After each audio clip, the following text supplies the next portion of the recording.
Alright, fellas, so back with another one. It's your boy Jim. Right now we're gonna go over this pressure washer that I got for the house. I never buy ryobi stuff, to be honest with you. Not that I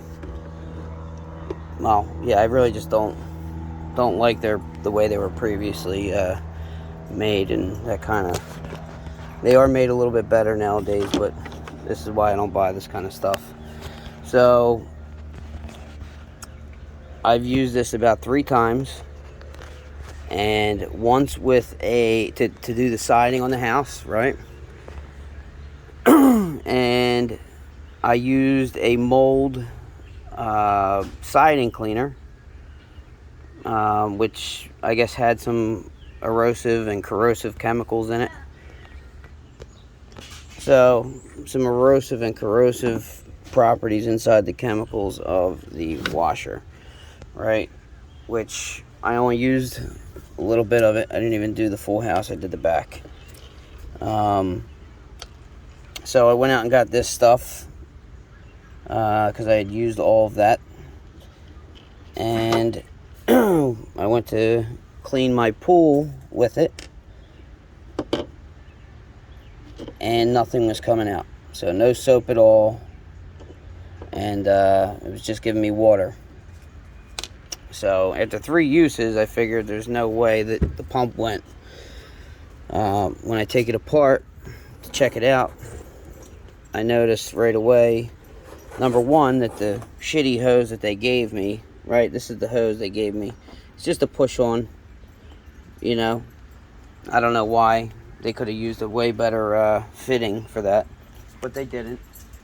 They did, however, use 75 screws just to get the plastic covering off here. You know, but couldn't, I guess, afford to get a good connector for the hose that was just leaking all over the place when I opened this up. So basically all inside of here was just covered and draining out the back of the vents. So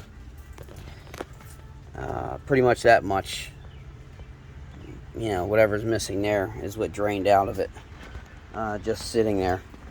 So anyways, I popped this open. This is 12 or a ½ inch brass fitting. And like I said, right away I noticed the corrosion on the tip when I pulled the hose off, and inside of here, corrosion. All right, when you pull this off, you're going to get yourself a little ball bearing here and a spring. So when you pop them off, make sure you don't lose them. Keep everything together. Use this little pocket that comes with the, you know, for the hose and everything. And what I'm going to do is get myself a wire brush, or a hard bristle brush. I didn't even get a wire brush. I'm sure you can use that, but it might scratch the metal up, so it's up to you, right? So I'm going to do that. And then I'm going to spray a little bit of WD-40 in there, inside the holes, in the orifices, to lubricate it. So right away when I look in there, I see that it's definitely got some corrosion buildup in there. And it's definitely going to stop the soap from going where it needs to go, into the pump. Hopefully that's as far as it goes though, and this fitting is all that clogged up, but I doubt it. So I may be taking this whole thing apart. We'll see. Hopefully not. It's pretty simple to get the back off. This is your heaviest part of the whole system. All right, you got 1, 2, 3, 4, 5, 6, 7, 8, 9, 10, 11, 12 bolts. These are not screw holes at all.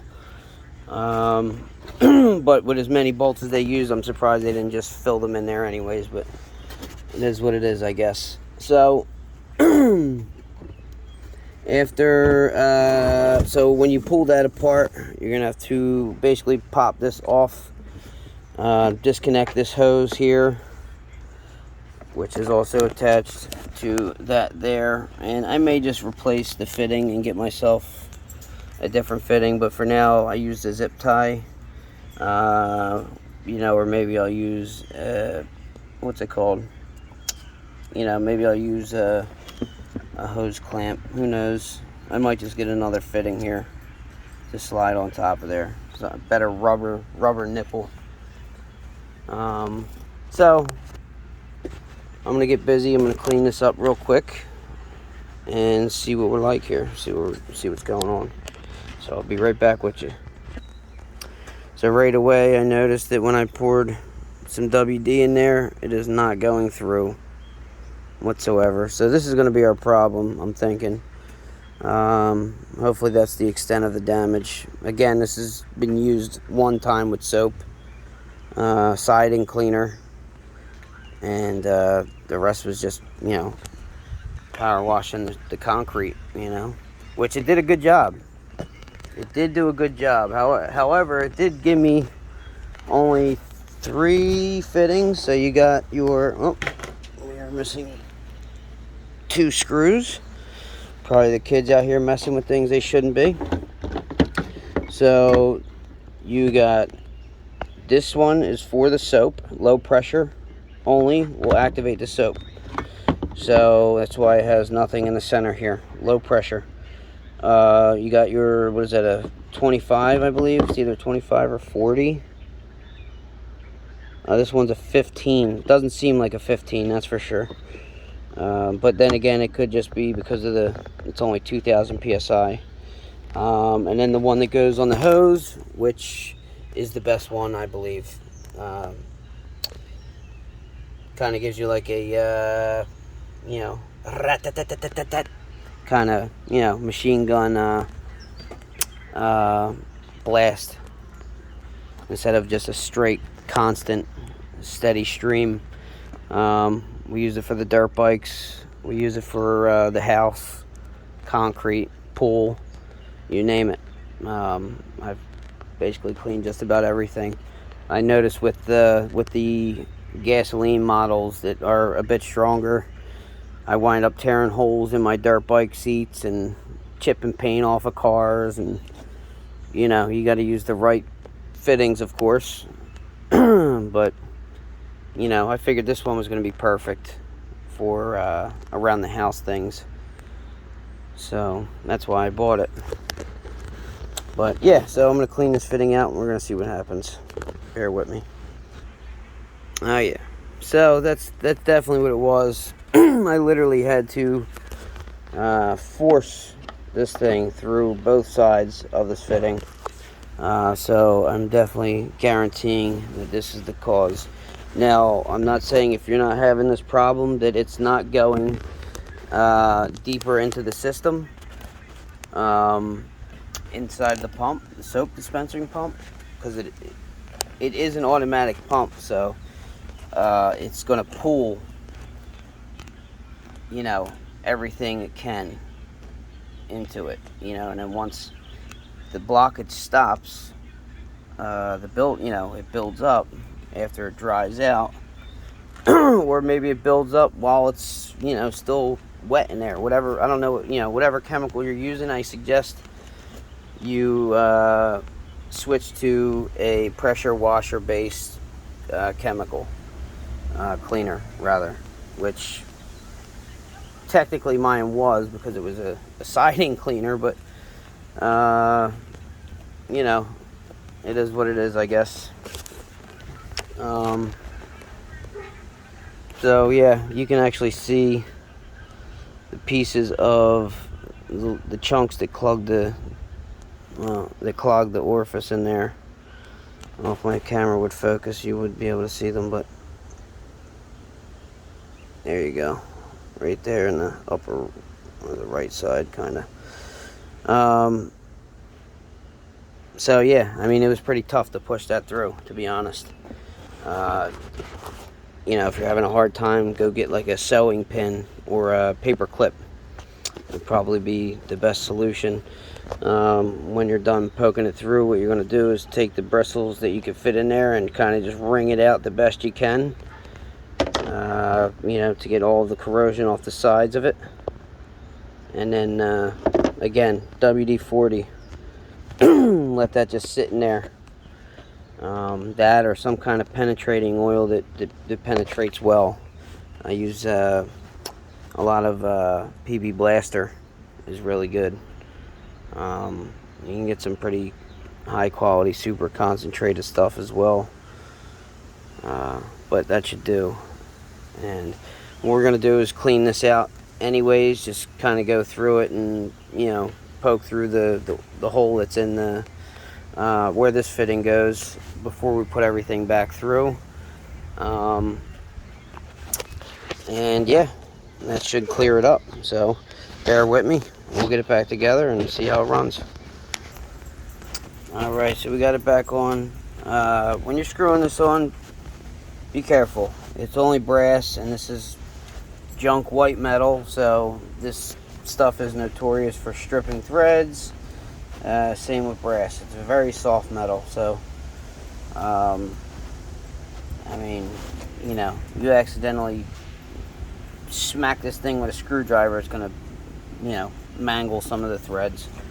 So just be careful. So the spring, when you put this back in, the smaller side comes out towards the nipple, and obviously the bigger side goes in facing that way. That way the ball bearing, which you sit inside of this first and then, you know, put it on and start screwing it in. That way the ball will sit on the spring without sliding through the spring. Basically it would just be useless at that point. It would allow soap through all the time. Or maybe not. Maybe you want it like that. Who knows? To each his own, I guess. So I did go and spray some WD in there. Just a little bit, not much. You know, kind of moved it around and tilted it a little bit, and you know, and then dumped it back out of the system once I thought it was a sufficient enough lubrication in there. So we shall see how it works. I am going to, well, we're going to see if the zip tie here works. If not, we're going to get a whole nother fitting to put on there and make sure we got something that looks a little bit like that, where it's nice and tight and you know, it's not going to move on you, and basically just is on there. This thing has holes in the side of it, and yeah, it's just not a good setup here. I don't know why they did that. Also on the inside there was a silicone to seal. I don't know why. Maybe it was a thread lock or something. I don't think so, because it was very easy to take off. There was no effort needed. You know, it was like just above hand tighten, and that's how you should tighten it back up, just above hand tighten. Once you feel it's snug on there, maybe just another little quarter turn just to make sure it's on nice and snug and ain't gonna back out.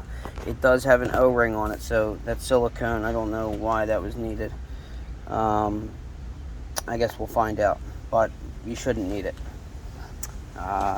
So either ways, you're going to want to clean that out of there first before you put this back together. That way that, which was kind of flopping around in there, doesn't get clogged inside the pour as well. So it's a very thin layer. It's not hard. Just take your wire brush and kind of, you know, swivel around it, rinse it out. So we're going to get this put back together. Actually, I don't even need to put it together. I just need to hook this up here like that. That's it. That's as far as that goes on. It doesn't even sit on there all the way. That is fully tight. And as you see, it doesn't even go past the, you know, the nipple that's supposed to secure it in there. One of the ridges, rather. So we'll see if this continues to leak with this. If it does, we'll try, I don't even want to use a hose clamp because it's just going to cut through this basically eventually. So what we'll do is get a new fitting. So let's just pray that it works. Let's just pray the clog was causing the fluid to not be able to pass, so therefore it had nowhere to go and just came spewing out. Alright, so when you're putting this back together, this hose seats in this here. Alright, so that it doesn't get cut. Even though this is pretty sharp here, I don't know why they wouldn't use like a rubber grommet type deal to go around this, but they didn't, so. It's just a way for you to ruin it or break something and think it's finished and need to replace it. Okay, so we're just going to sit all this back together, attach the power washer hose to that, and then the hose to the back, and see if it works. We didn't mess with the electrical or nothing, so should be good with that. And again, if it wasn't obvious, soap goes there. Alright, I'm going to take maybe 4 screws. Right, and so you're going to need a screwdriver, Phillips head, at least that long. Well, I guess, yeah. This one didn't reach all the way in, so if you got a long one, use it. So, just going to put a couple screws back in, just to hold it together. That way because it just comes apart fairly easy once the screws come off. Alright, another. Kind of just do the corners like it should have been done from the factory. Bear with me. Alright, so we just did the 3. We got the 2 on the side, 1, 2, and then the one in the very middle at the very bottom. Okay.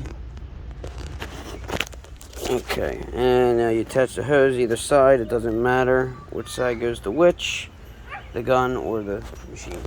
What I like to do with these O-rings is maybe a little bit of grease, or again WD-40 or penetrating oil, and kind of just rub around the O-ring.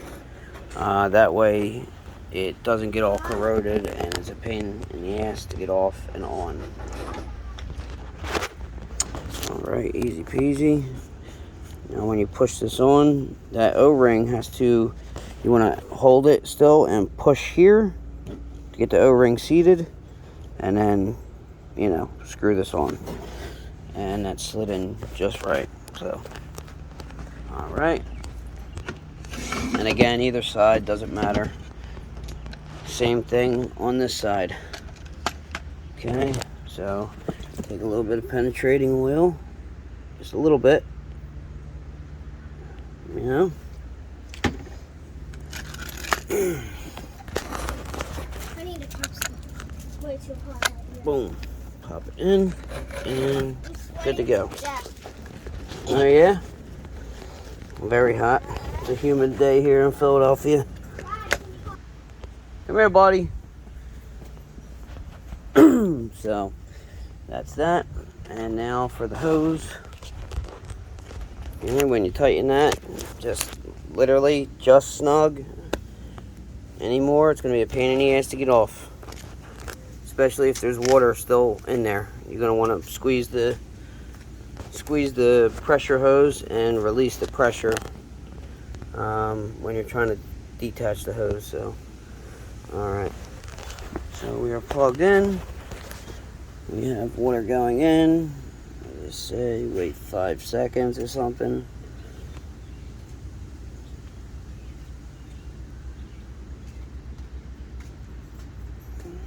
$30 seconds. Alright. Add our pressure washer soap. It's actually supposed to be concentrated, but or mixed. It's like 6 ounces to a whatever full tank of water or some shit. But we're not worried about that right now. Or maybe we will. Maybe we'll actually do something while I'm doing this. Hold on. Alright, so we put some water in there with it just to mix it up. Take our blue tip. Like that.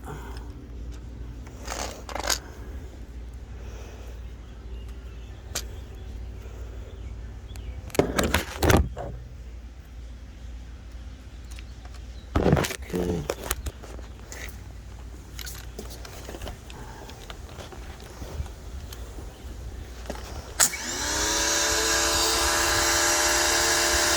There's our soap, baby.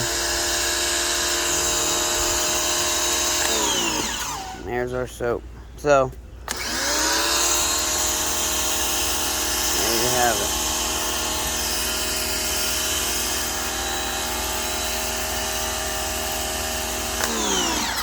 So, that indeed was the problem. Yeah.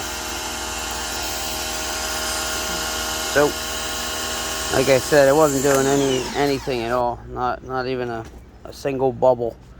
Just water. That's all you could smell. So, there you go, fellas. If you like this kind of content, like, subscribe. I'd be happy to help you guys with any questions you've got or any guidance that you need. Again, I fix pretty much anything I can get my hands on. So, you know, if you have any questions, just let me know. Till next time, it's your boy Jim, Soul Building and Repairs. See you on the next one. Peace.